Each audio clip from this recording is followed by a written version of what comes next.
What's up, everybody? It's Kevin from the Tabletop Warlords, and right now I would like to just do a little highlight of some of the terrain that I've just recently made for our battlefields.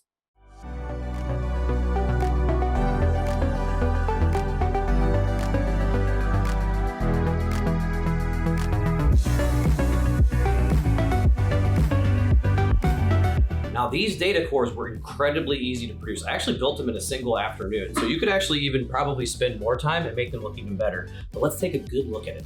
This is a great example of a piece of terrain that is built around a single object that kind of brings the most flavor. And that single object is one of my favorite things in basic wargaming terrain building, and that is the tea light. Now, these tea lights I was able to get on Amazon. I'll have a link in the description below. And they are LEDs. They can fluctuate color, as you can see right there. They can actually be utilized with a remote control to change what color they are, the speed of their strobe, and so they make great little accent pieces. And as you can see with these were designed for the tea lights to be slotted into the bottom so that you don't have to buy a million of these. You can actually reuse them for multiple pieces of terrain. Now we're gonna set this aside because I didn't really do anything to edit that. The main body of this starts with a cardboard base. I simply cut that out of chipboard, which is basically like the hard backing of a legal pad, with scissors. Cut a hole out for the tea light to be inserted into, and then you can kind of see it, but basically what the substructure consists of is wax paper that has just been hot glued to this base and formed around the tea light. I used multiple layers of hot glue, and it creates a little hard cap that it can now be inserted into.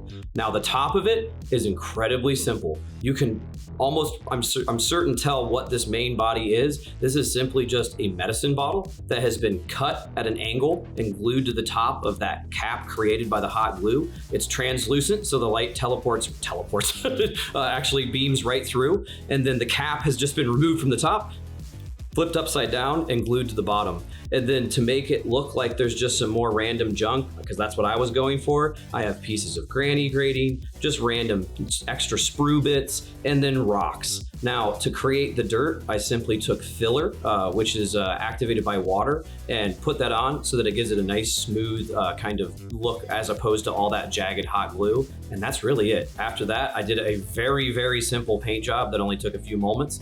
And I think the end result speaks for itself. They actually turned out pretty cool. The last aspect that really gave it that nice little detail was to give something in the interior of these translucent tubes. I just simply took a drink straw and cut it to length, but it gives it a little bit of an interior that light is able to reflect off of and makes it substantially more complicated than it actually is.